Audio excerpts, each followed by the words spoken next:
Everyone, मैं doctor तृप्ति पांडे आज अपनी इस क्लास में आप सभी का स्वागत करती हूँ। पिछले कई कक्षाओं में हमने बहुत सारे समाजशास्त्र की प्राथमिक अवधारणाओं की चर्चा की है। इसी तरह से आज हम एक और बहुत महत्वपूर्ण अवधारणा है उसकी चर्चा करेंगे, जिसे हम सामाजिक नियंत्रण या सोशल कंट्रोल कहते हैं। सामाजिक नियंत्रण की धारणा वास्तव में उतनी ही पुरानी है जितना कि समाज स्वयं। प्रत्येक समाज, चाहे वह लघु हो, जटिल हो, औद्योगिक समाज हो, जनजातीय समाज हो या कोई भी समाज हो, सामाजिक व्यवस्था को सुदृढ़ बनाए रखने के लिए सामाजिक नियंत्रण अत्यंत आवश्यक है। सामाजिक नियंत्रण की अवधारणा का सर्वप्रथम प्रयोग E.A. रॉस ने 1901 में अपनी महत्वपूर्ण पुस्तक सोशल कंट्रोल में सर्वप्रथम प्रस्तुत किया और कहा कि सामाजिक नियंत्रण का तात्पर्य समाज की उन शक्तियों से है जिनके द्वारा व्यक्तियों को समुदाय अपने अनुरूप बनाता है। अर्थात सामाजिक नियंत्रण के द्वारा ही एक ऐसी शक्ति समाज के पास है जिसके द्वारा वह लोगों के या अपने सदस्यों के व्यवहार को अपने अनुरूप बनाने का प्रयास करता है ताकि समाज में व्यवस्था बनी रह सके। आइए देखते हैं कि सामाजिक नियंत्रण के संबंध में अन्य विद्वान या समाजशास्त्री के क्या विचार हैं। तो सर्वप्रथम हम देख रहे हैं कि मैकइवर एंड पेज ने क्या कहा है। मैकइवर एंड पेज ने कहा है कि सामाजिक नियंत्रण का अर्थ उस ढंग से है जिसके द्वारा संपूर्ण सामाजिक व्यवस्था में एकता बनी रहती है तथा जिसके द्वारा यह व्यवस्था एक परिवर्तनशील संतुलन को बनाए रखने के लिए कार्य करती है। अर्थात इस परिभाषा से स्पष्ट है कि सामाजिक नियंत्रण के द्वारा ही समाज में एकरूपता और व्यवस्था बनी रहती है ताकि परिवर्तनशील समाज में संतुलन बना रहे और व्यवस्था बनी रहे और लोग आराम से जीवन यापन कर सकें। आगे रॉस ने कहा है कि सामाजिक नियंत्रण का तात्पर्य उन सभी साधनों के उपयोग से है जिनके द्वारा समूह व्यक्ति को अपने अनुरूप बनाता है। अर्थात आप समझ भी रहे हैं कि समाज में यदि हम सबको बिना नियम के, बिना नियंत्रण के छोड़ दें, फ्री छोड़ दें, तो समाज में अराजकता फैल सकती है। इसलिए समाज व्यक्तियों को अपने अनुरूप बनाने का प्रयास करता है नियंत्रण के द्वारा। यह अति आवश्यक है। इसीलिए कहा गया है कि मनुष्य इसीलिए है क्योंकि उसके ऊपर नियंत्रण है। यह अति आवश्यक है। हमारे में जो मनुष्यता, जो सभ्यता दिखाई देती है, उसका बहुत बड़ा कारण सामाजिक नियंत्रण है। इसी प्रकार से ऑगबर्न एंड निमकॉफ ने कहा है कि दबाव का वह प्रतिमान जिसे समाज के द्वारा व्यवस्था बनाए रखने और नियमों को प्रभावपूर्ण बनाए रखने के लिए उपयोग में लाया जाता है। इन परिभाषाओं से स्पष्ट होता है कि संपूर्ण समाज में एकता एवं व्यवस्था बनाए रखने के लिए लोगों के व्यवहार का नियमन करना या नियंत्रण करना ही सामाजिक नियंत्रण है। तो हम ये देखते हैं कि समाज में नियंत्रण समाज के द्वारा लोगों के व्यवहार को नियंत्रित करने के लिए किया जाता है। आगे हम देखेंगे कि सामाजिक नियंत्रण की कुछ विशेषताएं क्या हैं। तो पहली विशेषता है जो बहुत महत्वपूर्ण है कि सामाजिक नियंत्रण सार्वभौमिक हैं और सर्वकालिक हैं। प्रत्येक समाज में, सभी कालों में, सभी समाजों में किसी न किसी रूप में सामाजिक नियंत्रण की धारणा उपस्थित रही है। आदिम समाज से लेकर आज तक सामाजिक नियंत्रण सामाजिक व्यवस्था को बनाए रखने के लिए समाज में कार्यरत हैं। आगे जो बहुत महत्वपूर्ण विशेषता है कि ये निरंतर क्रियाशील हैं। कभी भी सामाजिक नियंत्रण बंद नहीं होता, रुकता नहीं है और ये जीवन पर्यंत अपनी भूमिका निभाते हैं। जन्म से लेकर के परिवार द्वारा नियंत्रण, शिक्षा करते समय शिक्षकों द्वारा, व्यवसाय करते समय अन्य व्यवसायियों द्वारा, शासन द्वारा नौकरी करते समय निकायों द्वारा विधि विधानों के द्वारा लोगों के व्यवहार पर नियंत्रण किया जाता है और सामाजिक नियंत्रण की प्रक्रिया निरंतर क्रियाशील है, हर पल चल रही है और इसी के अनुरूप हमें कार्य करके समाज में रहना है। अगली विशेषता है कि सामाजिक नियंत्रण की विधियों का निर्धारण संस्कृति के अनुरूप होता है, अर्थात सामाजिक नियंत्रण समय और परिवर्तन के साथ सामाजिक नियंत्रण की विधियों में भी परिवर्तन होता रहता है। इसके अलावा हम देखते हैं कि सामाजिक नियंत्रण औपचारिक और अनौपचारिक दोनों प्रकार के होते हैं। औपचारिक नियंत्रण से हमारा तात्पर्य है कि वे नियम जो समाज में लिखित रूप में मौजूद हैं और जिनका पालन न करने पर दंड की व्यवस्था होती है। अनौपचारिक नियम वे होते हैं जो समाज में लिखित रूप में तो मौजूद नहीं हैं, लेकिन प्रथाओं के माध्यम से, परंपराओं के माध्यम से ये अपना कार्य बखूबी निभाते हैं और समाज में नियंत्रण स्थापित करते हैं। सामाजिक नियंत्रण समाज के दबाव के परिणाम स्वरूप होते हैं, अर्थात नियंत्रण जबरदस्ती समाज के द्वारा लगाए जाते हैं और उनका पालन लोगों को करना ही पड़ता है। सामाजिक नियंत्रण के कई स्वरूप हैं, जैसे सकारात्मक और नकारात्मक नियंत्रण। सकारात्मक नियंत्रण के अंतर्गत जैसे प्रशंसा, पुरस्कार इत्यादि दे करके व्यक्ति के व्यवहारों को समाज के अनुरूप बनाया जाता है और नकारात्मक नियंत्रण के अंतर्गत व्यक्ति को दंड देकर उसमें भय पैदा करके उस पर नियंत्रण बनाने की कोशिश की जाती है। तो इस प्रकार से ये कुछ प्रमुख विशेषताएं हैं। आगे हम देखेंगे कि सामाजिक नियंत्रण की आवश्यकता क्या है या समाज में इसका महत्व क्या है।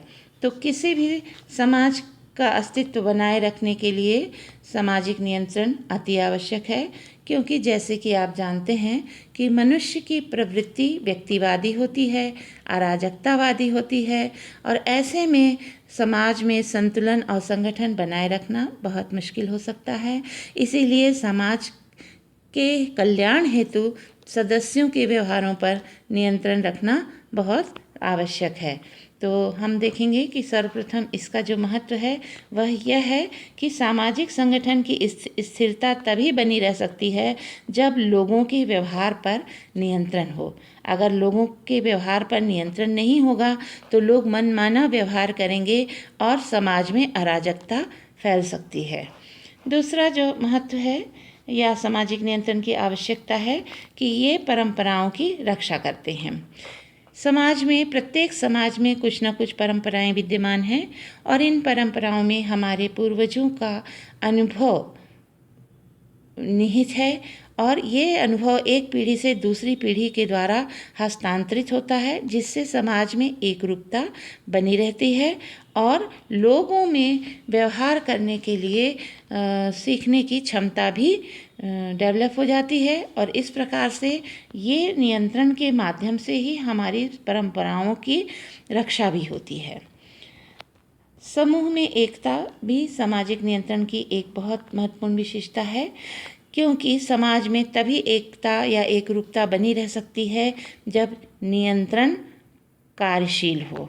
अगर नियंत्रण नहीं होगा तो समाज में विघटन की परिस्थितियां बढ़ने लगेंगी।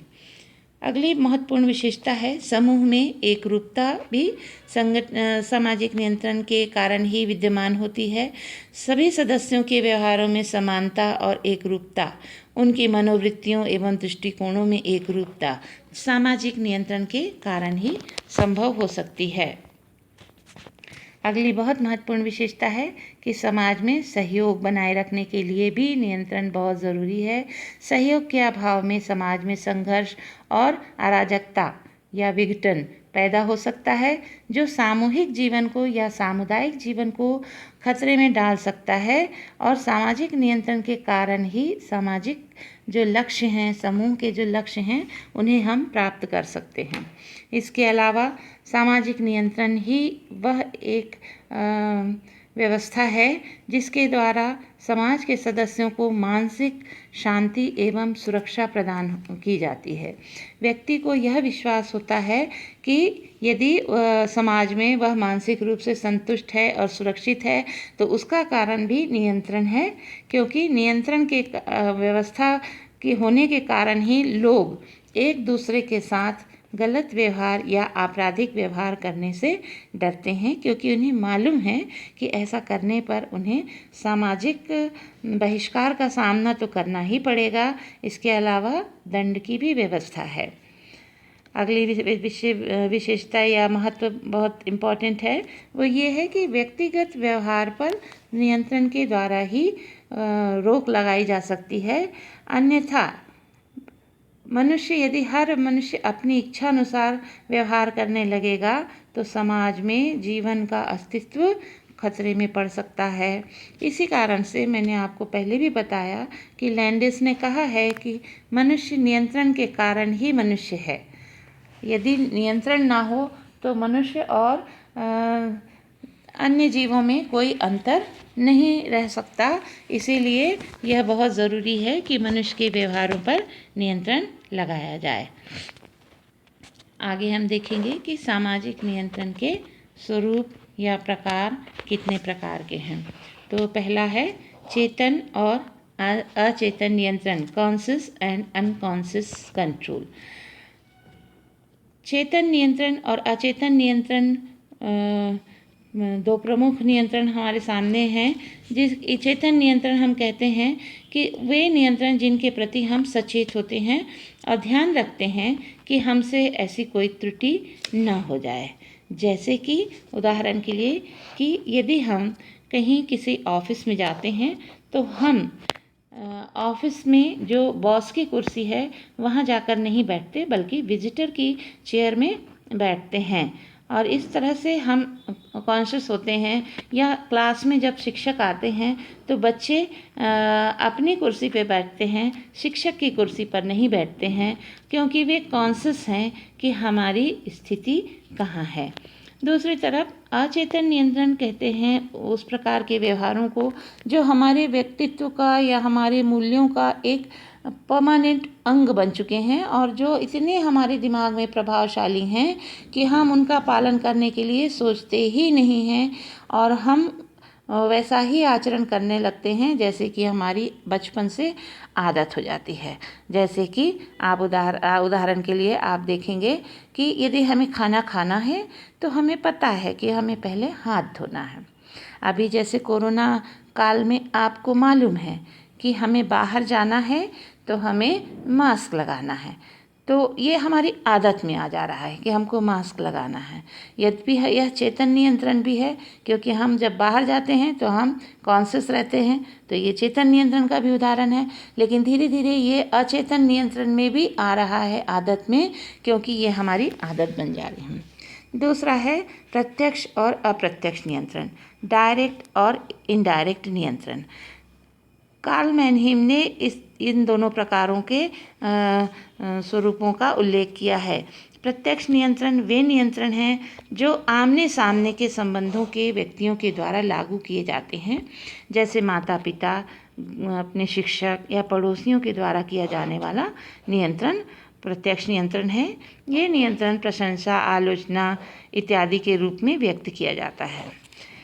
लेकिन जो अप्रत्यक्ष नियंत्रण है ये उस प्रकार के नियंत्रण हैं जो सामाजिक और भौतिक पर्यावरण एवं समूहों के द्वारा लागू किए जाते हैं। ये बहुत सूक्ष्म और छोटे छोटे व्यवहारों को नियंत्रित करते हैं और हमारे ये मूल्यों के एक अंग बन जाते हैं और हम इसे स्वाभाविक रूप से मानने लगते हैं। देखा जाए तो ये सामूहिक कल्याण से प्रभावित होते हैं, इसलिए अप्रत्यक्ष नियंत्रण बहुत महत्वपूर्ण होते हैं और हमारे ये व्यवहार का ही एक अंग बन जाते हैं। इसी प्रकार से सकारात्मक नियंत्रण और नकारात्मक नियंत्रण, किम्बाल यंग ने ये दो प्रकार बताए हैं और उन्होंने कहा है सकारात्मक नियंत्रण से तात्पर्य है कि प्रशंसा के द्वारा, पुरस्कार के द्वारा, शाबाशी के द्वारा हम सामने वाले को अच्छे कार्य करने के लिए प्रेरित करते हैं और इस प्रकार से सकारात्मक ढंग से हम उनके व्यवहार पर नियंत्रण लगाते हैं।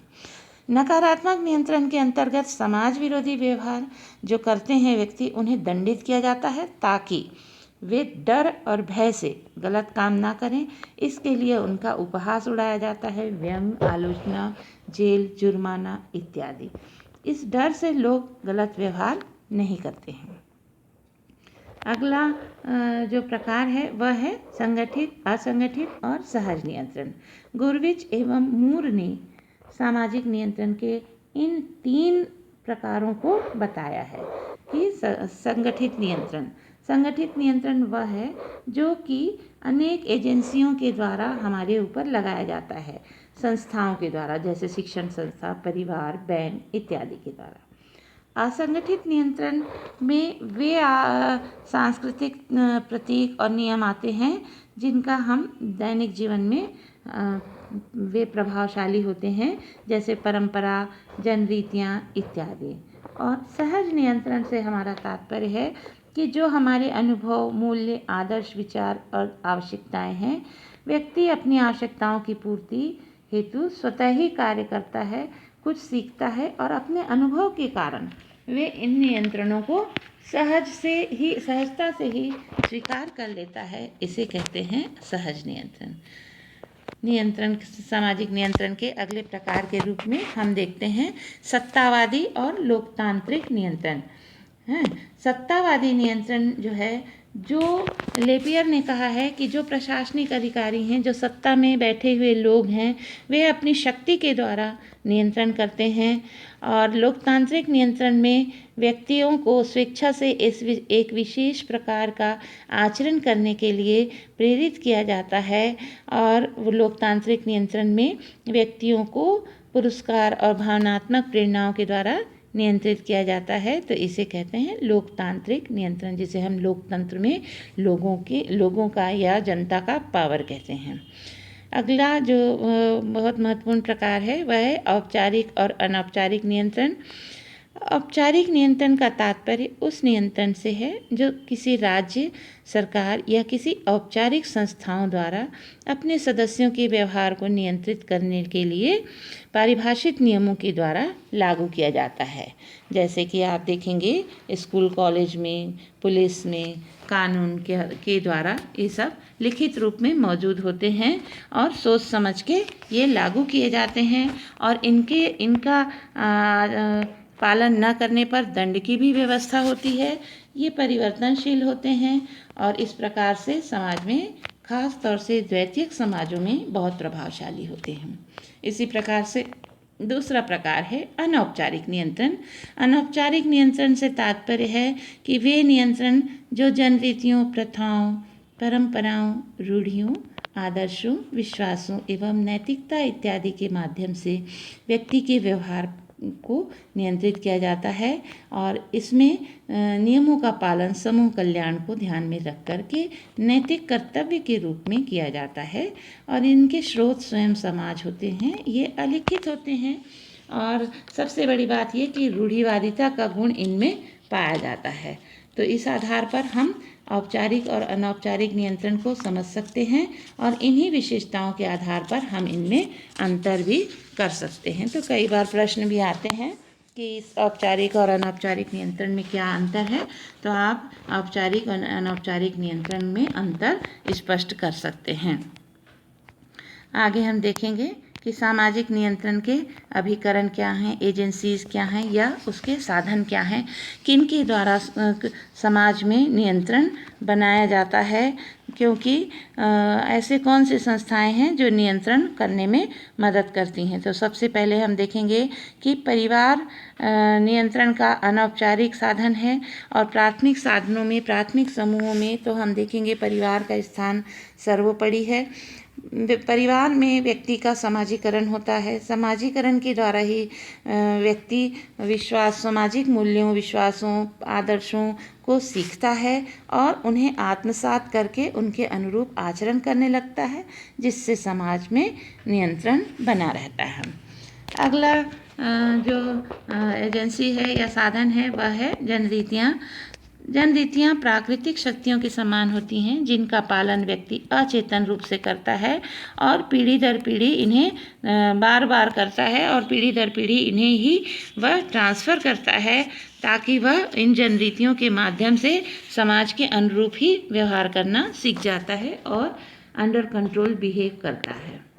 आगे हम देखेंगे कि लोकाचार या जिसे हम मोर्स कहते हैं, जब जनरीतियों में समूह कल्याण की भावना हो जाती है और वो जनरीतियों की अपेक्षा ज़्यादा समाज में मान्य हो जाती है, स्थिर हो जाती है, तो उसे हम रूढ़ियाँ कहते हैं या लोकाचार कहते हैं। सामान्य व्यक्तियों के मन में हम ये देखते हैं कि लोकाचारों से बड़ा कोई न्यायालय नहीं है और सामान्य प्रकृति के समाज में लोकाचारों के अलावा दूसरे नियमों की ज़रूरत ही महसूस नहीं की जाती और इस प्रकार से हम कह सकते हैं कि लोकाचार सामाजिक नियंत्रण के सर्वाधिक या बहुत अधिक महत्वपूर्ण साधन हैं। वर्तमान में हम देख रहे हैं कि प्रचार भी बहुत महत्वपूर्ण साधन है।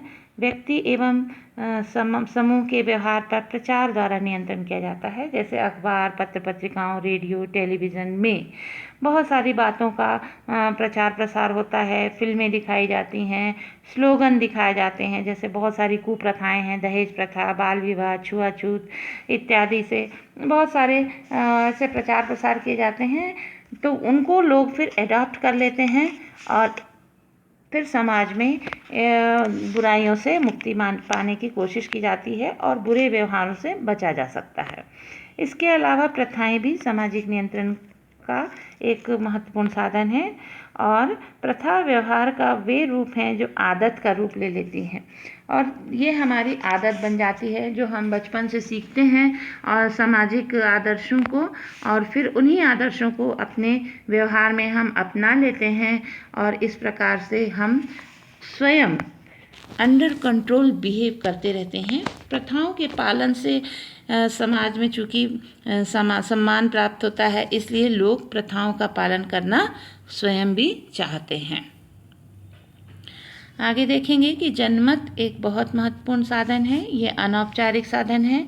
हम जनमत का विरोध नहीं करते। समाज में जो लोगों की मान्यता है, जो प्रतिनिधान हैं, उनका पालन करना हमारे लिए आवश्यक होता है। इस संदर्भ में दुर्कीम और मैलिनोवस्की ने आदिम समाजों में अध्ययन करके स्पष्ट किया है कि जनमत सामाजिक नियंत्रण की अत्यंत महत्वपूर्ण विशेषता है। अगली विशेषता के रूप में हम देखेंगे, अगला जो साधन है वह है हास्य एवं व्यंग। हास्य एवं व्यंग के द्वारा भी हम व्यक्तियों के व्यवहार पर नियंत्रण लगाते हैं। कभी हम कहते हैं कि मजाक के रूप में हम किसी को कहते हैं, तो मजाक अगर उसे बुरा लग जाता है तो फिर वह दोबारा उन कार्यों को नहीं करता है। या व्यंग के द्वारा कहा जाता है कोई बात, तो फिर व्यक्ति उन बातों से दूरी बरतता है। आगे हम देखते हैं कि दंड एवं पुरस्कार भी सामाजिक नियंत्रण के बहुत महत्वपूर्ण हैं, अनौपचारिक साधन हैं। और यदि हम लोगों को दंड देते हैं तो वो उन गलत कामों को करने से बचते हैं, नहीं करना चाहते, और पुरस्कार दे करके हम लोगों को अच्छे कार्य करने के लिए प्रोत्साहित करते हैं और इस प्रकार से वे अपने व्यवहार पर अच्छे काम करके नियंत्रण लगाते हैं। नेता भी सामाजिक नियंत्रण के प्रभावशाली साधन होते हैं और नेता कई प्रकार के होते हैं, धार्मिक, सामाजिक, आर्थिक, राजनीतिक, और ये व्यक्तियों के व्यवहार को अपने व्यवहार से अपने क्रियाकलापों से लोगों को आकर्षित करते रहे हैं, प्रभाव डालते रहे हैं और लोगों को अपने अनुसार व्यवहार करने के लिए बाध्य करते रहे हैं। जैसे गांधी जी हैं, आपने देखा कि बहुत सारे लोग गांधी जी के आचरण को अडॉप्ट करते हैं।